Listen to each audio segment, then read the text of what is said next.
नमस्कार दोस्तों, दिल से स्वागत है आप सभी का। दोस्तों, आज की कहानी है प्रेमिका और पत्नी में क्या है अंतर। तो दोस्तों चलिए शुरू करते हैं। विवाह और प्रेम एक ही सिक्के के दो पहलू हैं। प्रेमिका से जुड़ा रिश्ता अक्सर सपनों और जुनून से भरा होता है, जबकि पत्नी का रिश्ता जिम्मेदारियों, आदतों और परिपक्वता से बनता है। मर्द का मन जो कभी प्रेमिका के स्नेह में अपने दर्द को खोल देता है, वही मन पत्नी के सामने चुप हो जाता है। इस कहानी के माध्यम से हम राकेश, उसकी प्रेमिका अवनी और उसकी पत्नी साक्षी की यात्रा को समझने की कोशिश करेंगे। राकेश एक साधारण मध्यम वर्गीय परिवार से था। बचपन से ही उसकी आंखों में बड़े सपने थे, लेकिन उसकी ज़िंदगी का सबसे बड़ा सपना था सच्चा प्रेम। कॉलेज के दिनों में उसकी मुलाकात अवनी से हुई। अवनी पढ़ाई में तेज, स्वभाव में चंचल और बेहद खूबसूरत थी। राकेश उसकी ओर खींचता चला गया। अवनी के साथ बिताए गए पल राकेश के जीवन के सबसे खूबसूरत पल थे। दोनों ने शहर की गलियों में हाथों में हाथ डालकर घूमा, पहाड़ों पर साथ वक्त बिताया और सपने देखे कि वे जीवन भर साथ रहेंगे। लेकिन राकेश की ज़िंदगी में जिम्मेदारियों का साया था। उसका परिवार चाहता था कि वह जल्दी नौकरी करे और शादी करके परिवार की उम्मीदों को पूरा करे। दूसरी ओर अवनी अपने सपनों को लेकर स्वतंत्र थी। वह विदेश जाकर पढ़ाई करना चाहती थी। राकेश और अवनी का प्यार सच्चा था, लेकिन दोनों के जीवन की प्राथमिकताएं अलग थी। राकेश ने अवनी से कहा, अगर तुम मेरे साथ रहोगी तो मैं खुश रहूँगा, लेकिन तुम्हारे सपनों को कुर्बान नहीं करना चाहता। अवनी ने भी राकेश से कहा, मैं तुम्हें छोड़कर नहीं जाना चाहती, लेकिन मुझे अपने भविष्य को संवारना है।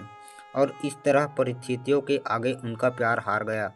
अवनी विदेश चली गई और राकेश ने परिवार की बात मानकर शादी के लिए हाँ कर दी। राकेश की शादी साक्षी से तय हुई। साक्षी एक साधारण और सुलझी हुई लड़की थी। वह राकेश के परिवार को भी पसंद थी। शादी के बाद राकेश ने साक्षी के साथ एक नई जिंदगी शुरू की। शुरुआत में साक्षी ने राकेश की खामोशी को उसका स्वभाव समझा। वह उसे समझने और खुश रखने की हर संभव कोशिश करती थी, लेकिन राकेश का मन कहीं और उलझा हुआ था। राकेश अक्सर अवनी को याद करता था। जब भी वह अकेला होता, अवनी के साथ बिताए पल उसकी आंखों के सामने आ जाते। वह साक्षी से बहुत कुछ कहना चाहता, लेकिन वह कह नहीं पाता। एक दिन साक्षी ने राकेश से पूछा, आप मुझे इतना कम क्यों बात करते हैं? क्या हम दोस्त नहीं बन सकते? राकेश ने सिर झुका लिया और कहा, मैं तुम्हें तकलीफ नहीं देना चाहता। तुम अच्छी पत्नी हो, लेकिन शायद मैं तुम्हारे लायक नहीं हूँ। साक्षी ने धीरे से उसके हाथ पकड़े और कहा, मुझे सच बताइए, क्या आपके दिल में कोई और है?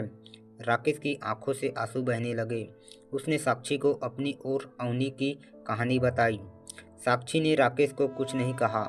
उसने केवल उसकी बात सुनी और धीरे से कहा, आपके अतीत को मैं मिटा नहीं सकती, लेकिन मैं आपका भविष्य बेहतर बनाने की कोशिश जरूर करूंगी। साक्षी ने राकेश को समय दिया।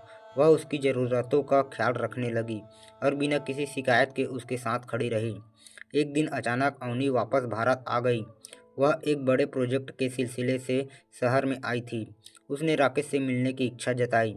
राकेश और अवनी ने एक कैफ़े में मुलाकात की। दोनों ने एक दूसरे को देखा और पुराने दिनों की यादों को खो गए। अवनी ने कहा, क्या तुम खुश हो?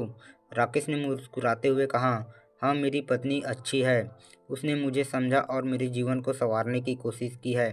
अवनी ने कहा, मैंने तुम्हें खोने के बाद सीखा कि प्यार केवल पाने का नहीं। तुमने मेरे सपनों को समझा, लेकिन मैं तुम्हारे साथ खड़े रहने की हिम्मत नहीं जुटा पाई। दोनों ने एक दूसरे को अलविदा कहा। राकेश ने घर लौटकर साक्षी को देखा। उसने पहली बार महसूस किया कि साक्षी का प्यार सच्चा और निस्वार्थ था। उसने साक्षी के सामने अपने दिल की सारी भावनाएं व्यक्त की। साक्षी ने कहा, प्रेमिका का प्यार अपने जैसा है, लेकिन पत्नी का प्यार वास्तविकता में ताकत बनता है। मैं तुम्हारी हर कमी और हर दर्द के साथ तुम्हारे साथ खड़ी हूँ। उस दिन राकेश ने पहली बार साक्षी को सीने से लगाकर अपने आंसू बहाए। साक्षी ने उसे गले लगाकर कहा, अब यह दिल तुम्हारा घर है, यहाँ तुम हमेशा सुरक्षित रहोगे। यह कहानी प्रेमिका और पत्नी के बीच के अंतर को गहराई से समझाने की कोशिश है। प्रेमिका वह होती है जो सपनों में साथ देती है, लेकिन पत्नी वह होती है जो वास्तविकता में साथ खड़ी रहती है। पत्नी का प्यार केवल शब्दों में नहीं, बल्कि हर उस भावनाओं में छिपा होता है जो जीवन के हर मुश्किल पल में संभल देती है। तो दोस्तों आपको ये कहानी कैसा लगा, आप हमें कमेंट में ज़रूर बताइए।